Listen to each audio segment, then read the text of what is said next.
Can't wait to clear some train tracks, because that's all we got for jumps.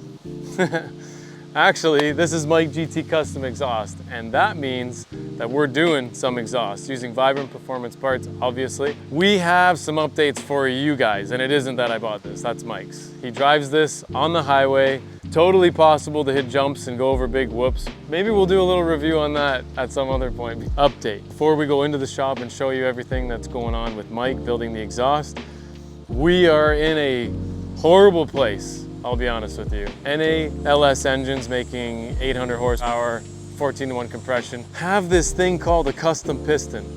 And apparently, I've never been on live television before. Anyways, you know that video, right? Yeah. Apparently a custom piston is really hard to get machined quickly. Most shops, after reaching out and asking a bunch, were saying 2 to 3 weeks, but then it ended up being, we're 7 weeks in now, nothing.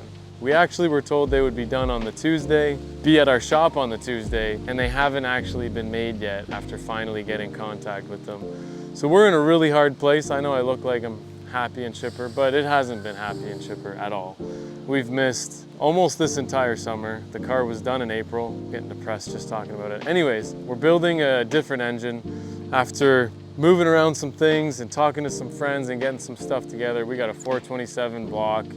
We've got LS3 Frankenstein heads. We're gonna buy an intake manifold to put on those heads because I have LS7 style heads. And we're gonna make something work that's gonna put down probably 550 wheel horsepower. We're gonna put it all together as fast as we can and get this car to grid life. This shouldn't be our debut at all. We should have 6 events under our belts with this car, with tons of things improved on, getting us ready for the big thing, Formula Drift next year, which that's not a secret. A bunch of people called me out on saying it on my podcast, so might as well just say it. But yeah, I don't want to go into Long Beach with a car that I haven't driven very much. If I was in my S14, I would send it 90% on the first run, 95 on the second, 100 on the third, and I'd be clapping the wall's cheeks with my S14 rear bumper. Point being, I don't want to look like an idiot going into Formula Drift with a car that I have so little seat time with. So we must get an engine in, and that's why we're doing this. While the other one is still going to be put together, we then need to come up with a very challenging decision,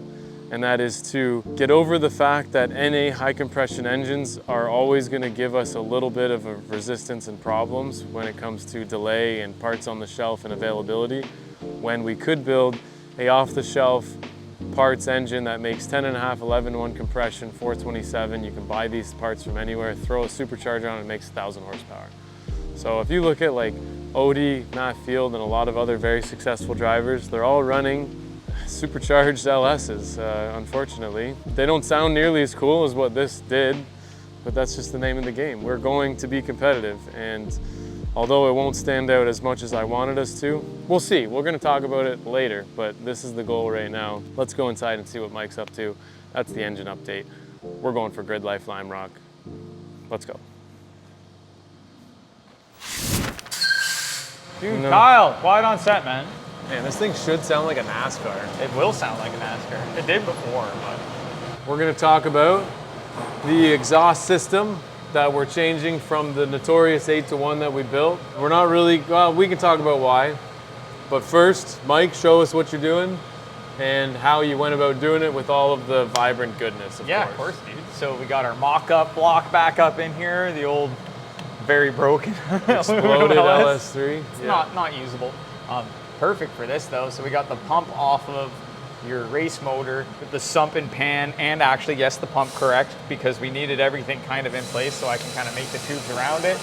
Bolted everything in, put the engine plates on, and yeah, we went with some 4-to-2-to-1 style NASCAR tri-Y headers.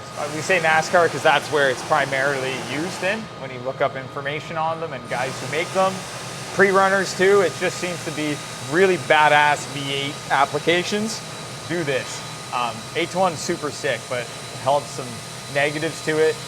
Really hard to work on the car. Really hard to work on the car. And for the scale of what this car needs to be, it was sick. It definitely still looks sick. It's gonna look really good with one LED bulb per inlet and then hanging like a chandelier. Yeah, or on Cam Skyline. A $20,000 chandelier built by Mike GT Custom Exhaust.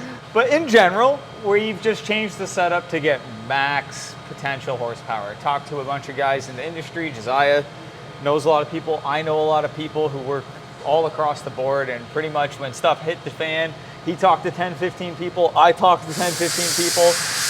Guys who actually do this for a living. Whereas, and I play with tubes for a living, but I don't manufacture high horsepower, race proven winning headers. Whereas the people we talk to do that. So we got a couple insights. We reached out to our friends at Vibrant Performance to supply us with everything that we needed, because it is kind of complicated. 2-inch primary runners, also utilizing their nested bends, so then we can get the cleanest, smoothest radiuses with the least amount of cuts and curves and bends, which is easier said than done, especially in a tight setup like this, especially when Jack starts showing it. How the steering shaft goes right through, because Josiah's re-engineered where the steering rack sits in the car utilizing a BMW steering rack. So again, just making everything fit in the package and then making it the same per side, using heads that are also the same per side, that are backwards from each other. It's tricky, but we got the best of both worlds, in my opinion, I think. This side is fully wrapped up in terms of welded to the heads. Well, both sides are. This is the first side I've started on to bring it out of the first set of collectors. So again, we have 2-inch primaries, which are 4 tubes, into the first set of collectors. So 2 Y pipes that are dual 2-inch in. Then I modified the outlets so that they're a smoother transition into 2.5. Now we're gonna have dual 2.5-inch down pipes into the third Y pipe, which is again dual 2.5-inch in to 3.5-inch out. And let me run over here quick. Then we have the next Y pipe, which is titanium and weighs nothing, which is dual 3.5-inch in, and this is going to sit up in the chassis, and then it's going to go back to our previous exhaust system, Which is a single 4. Which is a single 4-inch with the cool screen, Macaulay Culkin kind of tip. Doing this side first, because this is where all the stuff is that shouldn't be there and has the tightest tolerances. We have our starter motor, we have our dry sump lines, we have our clutch bleeder lines, transmission drain. There's a lot of stuff going on in there, so we've got to be able to access everything and hopefully not melt the starter out of its existence. It'll have to deal with it. But shy of that, it's looking sweet. This is the gravy side. I can, like, you know, so much room in there. I'm pretty stoked on it. I think it looks radical. Once I get this other tube laid out on here, it's like, it just looks sick. So talking to all the industry experts, we all determined, based on Frankenstein, based on engine builders, that's all they do. The 8-to-1, they predicted that it likely was removing about 30 horsepower. So to confirm, anyone that's going to comment, no, the 8-to-1 did not make our 750 wheel horsepower engine for some reason make 600.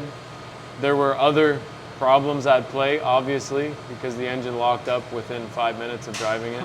Friction. But they did agree that 34-inch primaries is too long, and that's what the 8-to-1 was. You have something called, it's an overlap. With the bigger cam and getting more compression into an engine and more power, you have overlap, which is a degree built into the cam.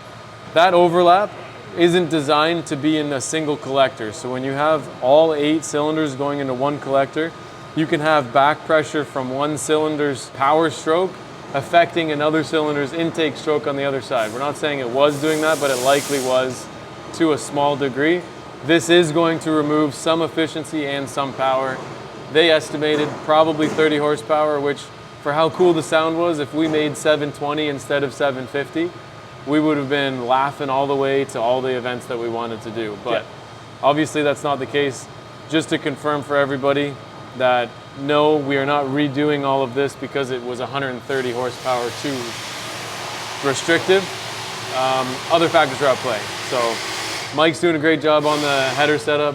We are on a time crunch at this point. So when Mike's all done, it's going to be next week new motor, next week dyno, and then the following week, hopefully we're going to be on our way to Grid Life with a operational vehicle. In a perfect world.